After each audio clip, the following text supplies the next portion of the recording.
Direction le monument sur la fosse commune française. En avant. Marche.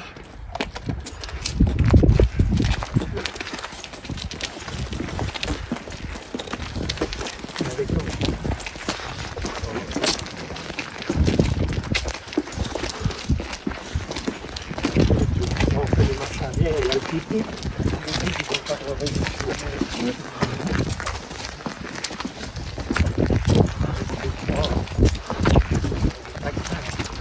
On est là. Voilà. Ah oui, là.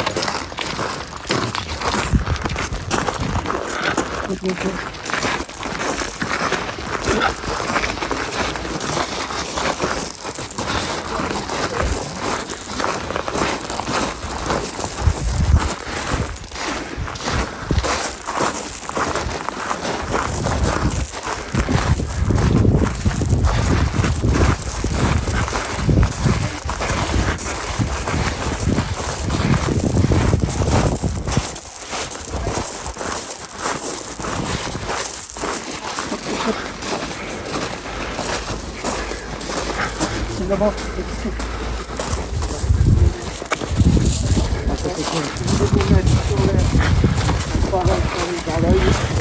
vous m'entendez là? Monsieur le maire, mesdames et messieurs les élus, messieurs les présidents d'associations, mesdames et messieurs, chers amis, la cérémonie à laquelle vous allez participer a pour but de marquer le 150e anniversaire de la bataille de Bretonçelle.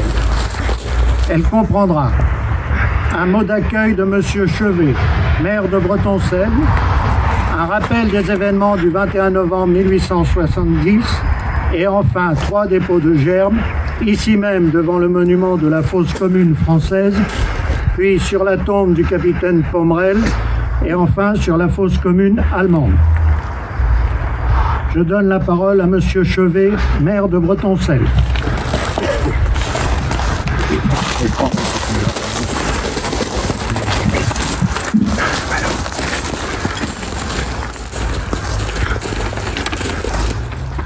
C'est en 2009 que l'association Bretonçelle Patrimoine et Nature décide de rédiger un livre sur l'histoire de notre commune.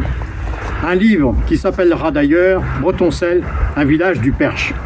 À l'époque, j'en suis le président de cette association et j'ai le plaisir aujourd'hui de compter parmi les présents Nicole Aurillon qui a pris la relève.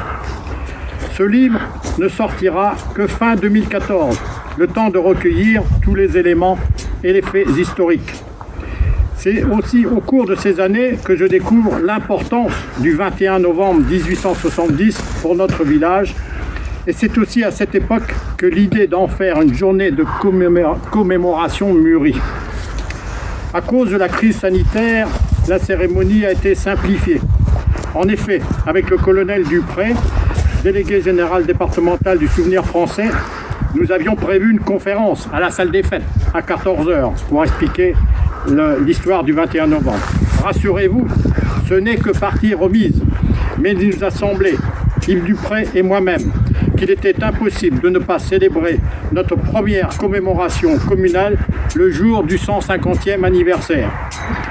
Et vous pouvez d'ores et déjà prendre date, car chaque année, avec l'association des anciens combattants de Bretonçelle et le colonel Dupré, quand il le pourra, nous rendrons hommage à ces soldats quelque peu oubliés dans notre histoire. D'habitude, je tourne.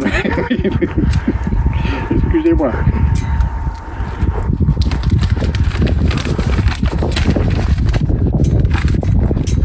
Cette année, nous continuerons notre commémoration en nous rendant dans quelques instants à la Fourche et donc en y associant la commune de Coulonges-les-Sablons et par voie de conséquence Sablons-sur-Huisne puisque c'est une commune nouvelle. Dès 2021, j'espère y associer la commune de la Madeleine-Bouvet, car ce combat du 21 novembre 1870, qui sera raconté tout à l'heure par le colonel Dupré, bien mieux que moi, à armes inégales entre les Français et les Prussiens, s'étalait de la Madeleine-Bouvet à Thiron-Gardet, en passant par Bretonçelle et Coulonges-et-Sablons. Il ne me reste qu'un devoir de mémoire à accomplir, celui du capitaine Pommerel, blessé ce jour-là, et qui décédera dans notre commune le 9 janvier 1871 des suites de ses blessures. Son nom doit être gravé dans notre village.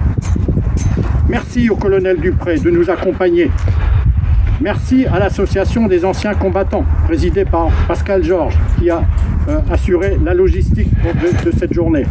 Merci à Bretoncelle Patrimoine et Nature, présidé aujourd'hui par Nicole Aurillon pour ce reportage. Merci aux journalistes de relayer cette période de mémoire.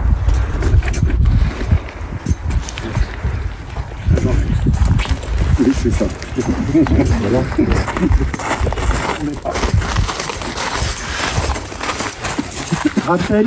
Rappel historique. Il y a 150 ans exactement, toute cette région paisible du Perche allait en quelques heures être frappée par la guerre. Le 21 novembre au matin, le corps d'armée du grand-duc de Mecklembourg se mettait en marche depuis la Loupe en direction de Nogent-le-Rotrou et du Mans.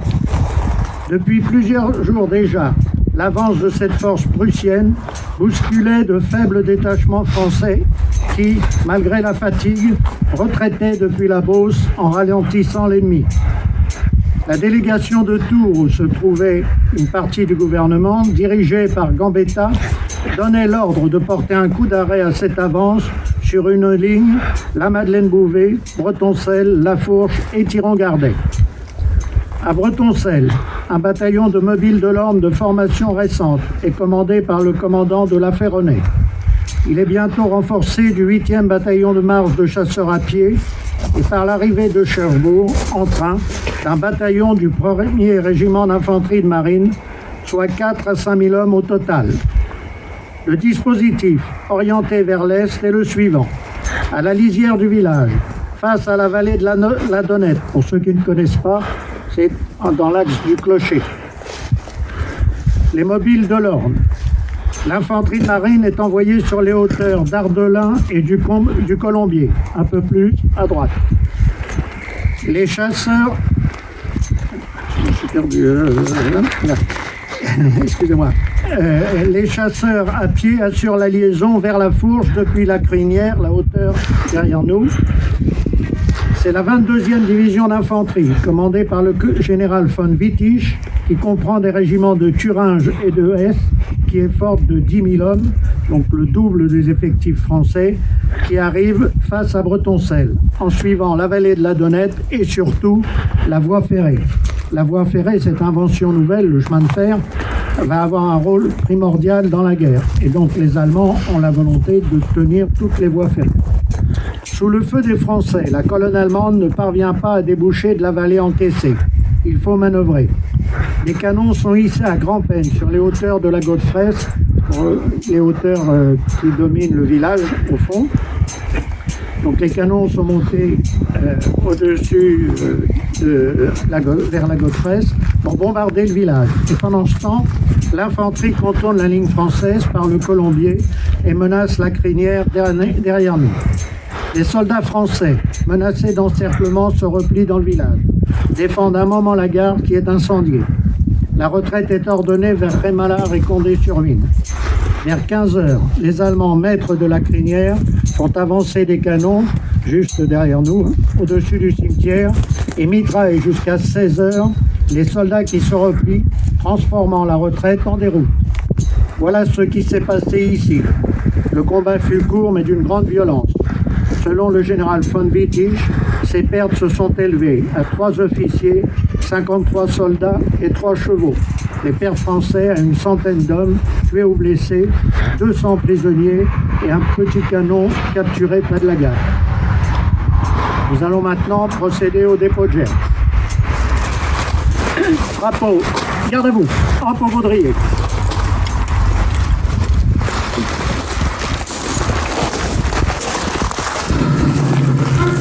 Attendez, monsieur Maire. J'invite monsieur Chevet, maire de Bretoncelle, à déposer sa gerbe.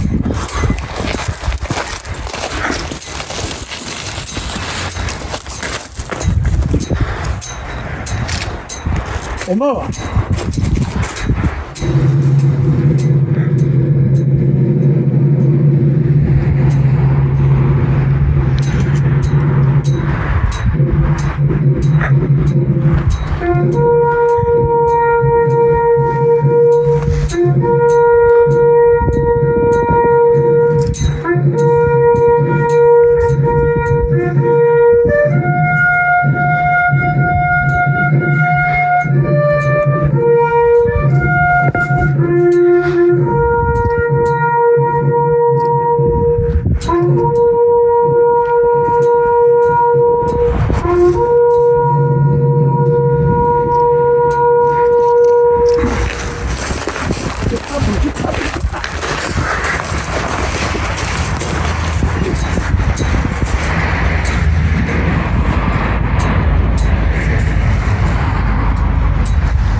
Merci.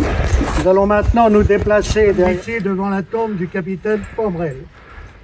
Qui était Pommerel? Le capitaine Pommerel est un officier d'actif de l'infanterie de marine.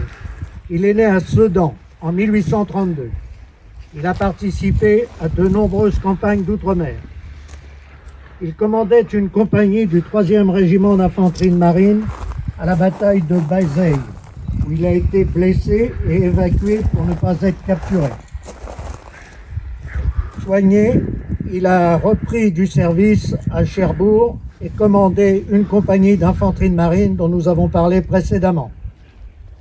De nouveau blessé à hauteur du hameau d'Ardelin, durant le combat de Bretoncelle le 21 novembre 1870, il a succombé à ses blessures en janvier 1871 et il est enterré ici, dans le cimetière communal de Bretoncelle. Alors, ne vous étonnez pas, nous écouterons, il y aura une minute de silence comme tout à l'heure, mais elle sera rompue par l'hymne de l'infanterie de marine, car on ne joue qu'une fois le refrain de la Marseillaise dans une cérémonie. Drapeau en pourbaudrier.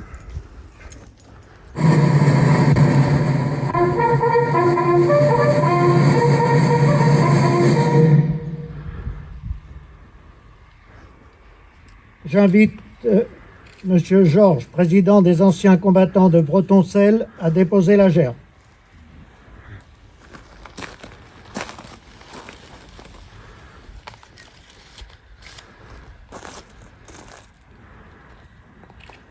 Aux morts.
reposent 16 soldats allemands.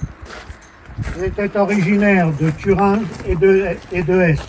Alors ces territoires étaient sous la tutelle de la Prusse et donc ont participé à cette guerre. À l'issue de la guerre, vous le savez, l'Empire allemand sera créé et cette fois, ce seront véritablement des Allemands. Sur la gerbe, il y a un petit drapeau. Les soldats n'ont pas connu ce drapeau qui est le drapeau de l'Allemagne actuelle, mais malheureusement, je n'ai pas pu en trouver un de Hesse et de Thuringe, parce qu'ils marchaient derrière les couleurs de leur nation. Voilà.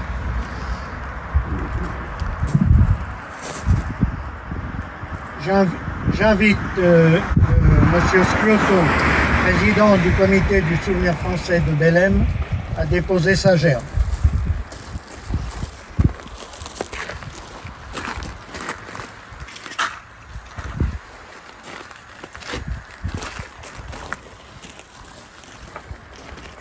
Aux morts.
Drapeau fixe. Alors le cérémonial que nous avons respecté à l'instant est celui qui est pratiqué en Allemagne aujourd'hui. Donc la cérémonie est maintenant terminée ici à Bretoncelles.